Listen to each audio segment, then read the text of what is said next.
Hello' গাইছ, এতিয়া সন্ধিয়া সময়ত মই জ্বলাব ওলাইছোঁ ধূপ আৰু এনেতে গোসাঁইক লৈ আহিল আমাৰ ছোৱালীজনীয়ে আনি পেলাই তাইক বহুৱাই থৈ দিছে ধূপ জ্বলোৱা জেগা। আৰু সি মোক চাই আছে মই কি কৰিছোঁ কি নকৰিছোঁ, ধূপ জ্বলোৱাকৈ চাই আছে। তাক উঠাই ল'বলৈ লাগে, সি এতিয়াও চুঁচৰিব পৰা হোৱা নাই আৰু অলপ বহিব পৰা হৈছে। সেইটো কাৰণে অলপ মাজে মাজে ডেইলি বহুৱাই থোৱা নাযায়, তথাপিও মাজে মাজে অলপ বহুৱাই ৰাখিবৰ কাৰণে চেষ্টা কৰোঁ। আৰু এতিয়া মই ধূপ জ্বলাইছোঁ, ছোৱালীজনীয়ে আনি মোৰ ওচৰতে বহুৱাই দিলে।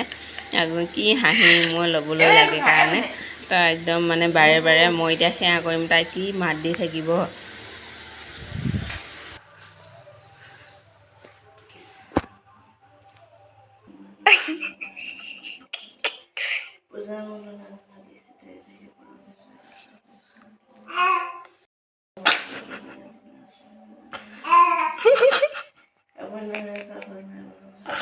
কৃষ্ণ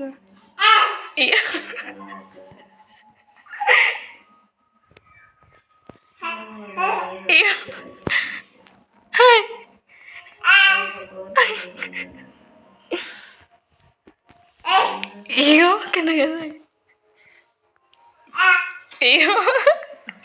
গাইছ, এতিয়া সন্ধিয়া গা পা ধুই আজৰি হ'লোঁ, হৈ লৈ পেলাই এতিয়া ধূপ চাকি দিলোঁ। দি কৰি লৈ পেলাই এতিয়া ছোৱালীজনীক পঢ়িব দিছোঁ, তাই খাই আছে। এতিয়া এয়া তাই ভাত কেইটামান খাই লৈছে, ভোক লাগিছে বোলে। মই সোনকালে ভাত বহাই দিওঁ, পানফালে দেখুৱাই দিওঁ। মানুহজনে আনি থৈ দিছে মাছ, এয়া মাহঁতকো দিওঁ আৰু আমিও বনাওঁ। ভাজি লওঁ, এতিয়া মাছখিনি মই ভাজি লওঁ।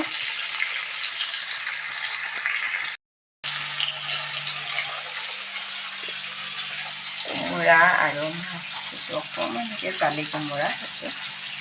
জালি কোমোৰা ফ্ৰাই কৰি খাই খুবেই ভাল লাগে। এতিয়া মই বনাম কোমোৰা আৰু মাছ, জালি কোমোৰা। এতিয়া সৰু জালি কোমোৰা খাই টেষ্ট লাগে।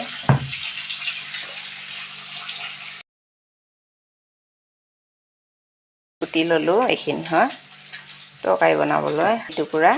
এটুকুৰা ফ্ৰাই কৰিম, ঘূৰণীয়া চকলীয়াকৈ কাটি ল'ম, লৈ পেলাই ফ্ৰাই বনাম। আৰু এইখিনি মাছৰ লগত তৰকাৰী বনাম, আঞ্জা মাছৰ লগত আঞ্জা হ'ব। এইখিনি চকলীয়াকৈ কাটি ল'লোঁ ফ্ৰাই কৰিবলৈ। মাছ ফ্ৰাই কৰি লৈছোঁ।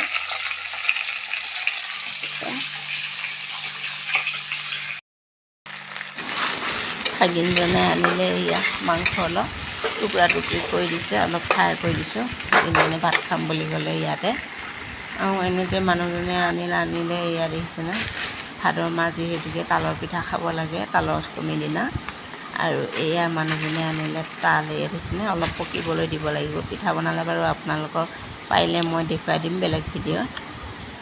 আৰু মোৰ ভাত তৰকাৰী ভাজি সকলোবোৰ হৈ গ'ল। এতিয়া ছোৱালীজনীক ভাগিনটো ভাত দিছোঁ, মানুহজনকো দিছোঁ ভাত বাঢ়ি। মানুহজনে ফোনত ব্যস্ত হৈ আছে, কাৰোবাৰ লগত কথা পাতি আছে। মানুহজনকো মাতিছোঁ খাবলৈ। এতিয়া ভাত পানী। হেল্ল' গাইছ, আৰু ৰাতি ভিডিঅ' কৰা নহ'ল। এয়া ৰাতিপুৱা এয়া চাহকাপ খাবলৈ লৈছোঁ আৰু চাহ বনাইছোঁ। এয়া ব্ৰেড কেইখন কঁকাল ভাঙি আছে দেখিছেনে। ব্ৰেডৰ পেকেটটো মানে পোচ খুৱাই থৈ দিয়া হৈছিল, ব্ৰেডৰ কঁকাল ভাঙি আছে। আৰু চাহ পানী খাই হ'ল। মানুহজনে আনিলে এয়া ভকুৱা মাছ দুইজনী, এয়া দেখিছেনে, ভকুৱা মাছ দুটা আনিলে। আৰু তাকেহে এতিয়া অলপ ভিডিঅ' কৰি ৰাখিলোঁ, দেখিছেনে, লোকেল ভকুৱা মাছ দেখিছেনে, বিলৰ ভকুৱা মাছ। আৰু এতিয়া তাকেহে মই ডাঙৰ মাছ বাচিব নাজানো, কিন্তু মাছ বাচিব ভাল পাওঁ। ডাঙৰ মাছ হ'লে মই বাচিব নাজানো, বেকা বেকি হয় পিচবিলাক কাটোতে, আৰু বাকলি গুচাবতো অসুবিধা হয়। সেইটো কাৰণে মানুহজনক দিলোঁ। এয়া দেখিছেনে, ঘৰ পাৰি মানুহজনে ৰেডি কৰি ল'লে। মানুহজনকে বাচিব কৰিব দিছোঁ। আৰু এতিয়া বাচি কুচি হৈ গ'ল। আৰু এতিয়া মই আনিছোঁ ভাগ কৰিবলৈ, মাহঁতকো দিওঁ আৰু আমিও। দেখিছেনে কি ধুনীয়াকৈ কাটিলে। মই এনেকৈ কৈ কাটিব নোৱাৰোঁ, মই কটা হয় বেকা বেকিকৈ হ'ল হয় আৰু মাছ ইমান এটা নোলালে হয়। এতিয়া মানুহজনে বাচিছে, ইমান ধুনীয়াকৈ বাচিছে। এয়া মই ধুই পখালি আনিলোঁ। আৰু আনফালে মই সকলোবোৰ মাছ ভাজি হৈ গ'ল। এতিয়া মাছৰ মাথাকেইটা ভাজি আছোঁ আৰু আনফালে ভাত আৰু এয়া মাছখিনি ফ্ৰাই কৰা হৈ গ'ল। দেখিছোঁ কি ধুনীয়া নদীৰ লোকেল মাছ। আৰু গাইজ ভাত পানী খাই বৰ হৈ গ'ল। এতিয়া মই ছোৱালীজনীক তেলৰ মাছাজ দিবলৈ আহিছোঁ, যিহেতুকে এইকেইটা দিন স্কুল বন্ধ। তেল ল'লে মৰে, তেল ল'ব নিবিচাৰে। হাই মই মাছখিনি চুটি কেনেকৈ বিয়াত খোপা বনাব লাগে চাওকচোন, তাৰ চুলিখিনি কাটি কাটি কি কৰি পেলালে। বিয়াৰ দুদিনমানৰ পিছতে তাই নিজে নিজে চুলি কাটি ল'লে, লৈ পেলাই তাৰপিছত চাওকচোন একদম চুটি কৰি দি দিলে, ষ্টেপ কাট। মাছাজ দি আছোঁ ছোৱালীজনী, একদমেই তেল নলয় তাই, একদমেই তেল নলয়। এই তেলত দি দিছোঁ, এইকেইটা দিন স্কুল বন্ধ যে, সেইটো কাৰণে তেল লগাই দিছোঁ।